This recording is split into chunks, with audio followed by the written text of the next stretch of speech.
नमस्कार दोस्तों आइए एक बार फिर से आप सभी लोगों का हमारे YouTube चैनल पर हार्दिक स्वागत है। दोस्तों, जैसा कि आप लोगों ने हमारे वीडियो का थंबनेल पहले ही देखा और थंबनेल को देखकर ही आप हमारा वीडियो देखने आए हैं, मैं आपसे कहूंगा कि आप वीडियो पूरा देख कर जाना ताकि मामला आपको पूरी तरीके से समझ में आ सके। दोस्तों, इस देश के अंदर भारतीय जनता पार्टी के नेतृत्व में एनडीए अलायंस चुनाव लड़ रहा है और कांग्रेस के नेतृत्व में इंडिया गठबंधन चुनावी मैदान में है।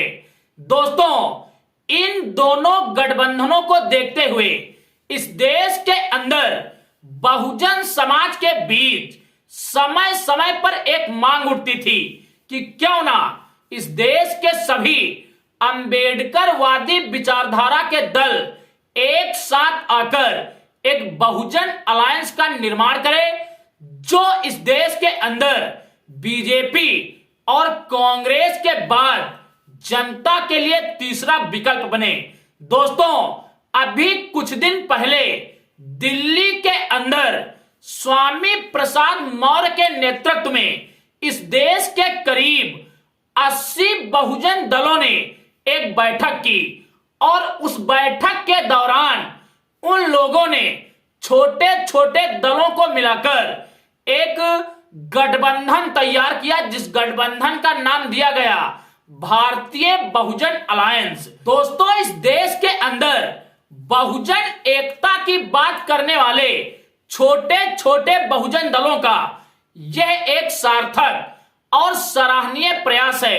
आपको बताता चलूं, अब तक इस अलायंस के अंदर करीब 38 पार्टियां पार्टिसिपेट कर चुकी हैं और बहुजन दलों के जो नेता हैं उनका यह प्रयास है कि इस अलायंस में करीब इस देश के सभी छोटे और बड़े 80 बहुजन दलों को शामिल किया जाए। दोस्तों, पहले आप ये सुनते चलिए कि वो कौन कौन से दल हैं जो इस अलायंस में शामिल हुए हैं, उसके बाद वीडियो में आगे हम चर्चा करेंगे। दोस्तों, अभी इस भारतीय बहुजन अलायंस का नेतृत्व कर रहे हैं स्वामी प्रसाद मौर्य, जो कभी बहुजन समाज पार्टी के एक कद्दावर नेता हुआ करते थे और तकरीबन 20 वर्षों तक इन्होंने बहुजन समाज पार्टी के अंदर रहकर विचारधारा और मिशन को सीखा है।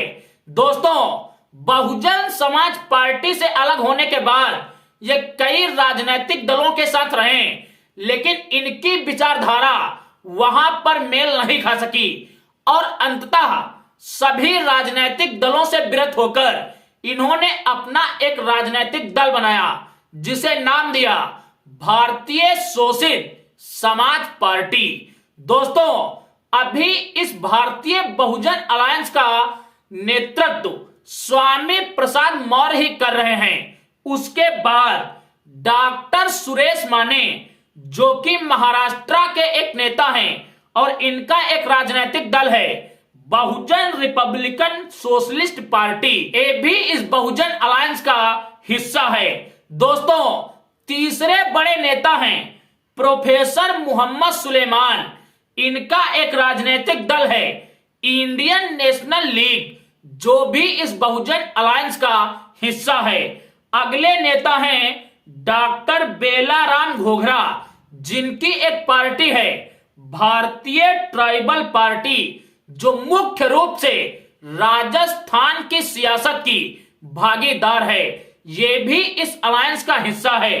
आपको बताता चलूं, शिव प्रसाद यादव, जिनका एक राजनीतिक दल है सर्वजन सुखाय पार्टी, जो उत्तर प्रदेश के इटावा जनपद के अंदर कार्यरत है। अगले नेता है आरएस मानव, जिनकी एक राजनीतिक पार्टी है मानवतावादी समाज पार्टी, जो मुख्य रूप से उत्तर प्रदेश के रायबरेली जनपद में कार्यरत है। और अगले नेता हैं विलास कटारे, जिनकी एक पार्टी है Bharatiya Dalit Panther Republican Party of India, जो महाराष्ट्र के औरंगाबाद में सक्रिय है। दोस्तों अगले नेता हैं नरेंद्र कुशवाहा, जो अखिल भारतीय अशोक सेना के अध्यक्ष हैं और ये पार्टी उत्तर प्रदेश के कानपुर में मुख्य रूप से सक्रिय है। दोस्तों अगली पार्टी है भारत प्रभात पार्टी, भारतीय जननायक पार्टी, राष्ट्रीय जनता पार्टी, भारतीय सबका दल, सभी जन पार्टी, अर्जक अधिकार दल और भारतीय हरित पार्टी, महानवादी पार्टी, धरती मानवतावादी पार्टी, प्रगतिशील समाज पार्टी, अभय समाज पार्टी, गरीब समाज स्वराज पार्टी, सर्वहित क्रांति पार्टी, अखंड समाज पार्टी, इंसाफवादी पार्टी, आदर्श संग्राम पार्टी, उम्मीद party of India, Ambedkar party of India, सर्वजन सेवा पार्टी, राष्ट्रीय पावर पार्टी, आदर्श न्याय रक्षक पार्टी और सर्वजन आवाज पार्टी और अंतिम पार्टी है स्वतंत्रता राष्ट्रवादी पार्टी। तो दोस्तों ये हैं वो छोटे छोटे दल जो भारतीय बहुजन अलायंस का हिस्सा बने हैं। दोस्तों इस अलायंस को देखते हुए एक बात तो स्पष्ट हो रही है कि जो बहुजन नेता इस देश के अंदर बहुजन एकता की बात कर रहे थे वो कहीं ना कहीं अपने काम में सार्थक साबित होते हुए नजर आ रहे हैं। दोस्तों अलायंस तो बन गया है, लेकिन अब सवाल यह खड़ा होता है कि क्या इस देश के अंदर ये बहुजन दल एनडीए और इंडिया की तरीके से अपनी छाप छोड़ पाएगा? तो इसका एक ही उत्तर आता है, कभी नहीं। क्योंकि इस अलायंस में जो राजनीतिक दल और जो राजनेता शामिल हैं उनमें 2-4 लोगों को छोड़कर आप किसी को सही से जानते ही नहीं हैं और ना ही धरातल के ऊपर इन राजनीतिक पार्टियों की ना तो कोई मजबूत राजनीतिक पकड़ है और ना ही इनके पास कोई बड़ा जनाधार।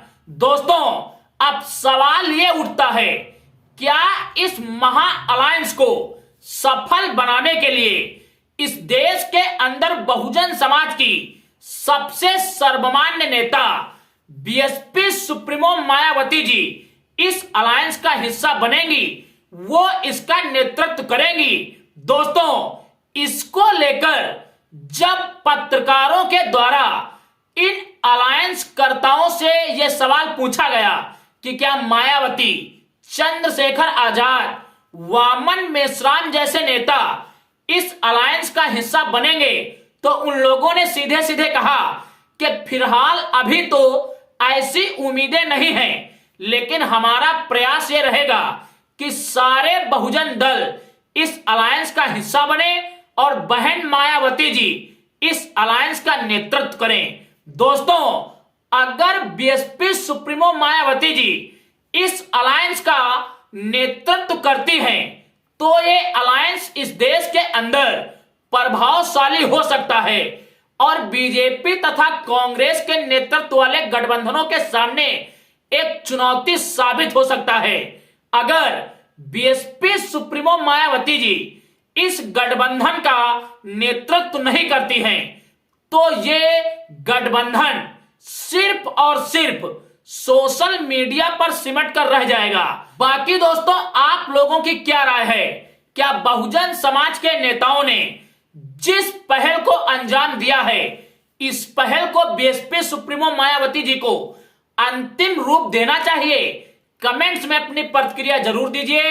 हम मिलेंगे एक अगले वीडियो में एक अगले मुद्दे के साथ। तब तक के लिए आप सभी को मेरा सादर जय भीम, जय भारत, जय संविधान।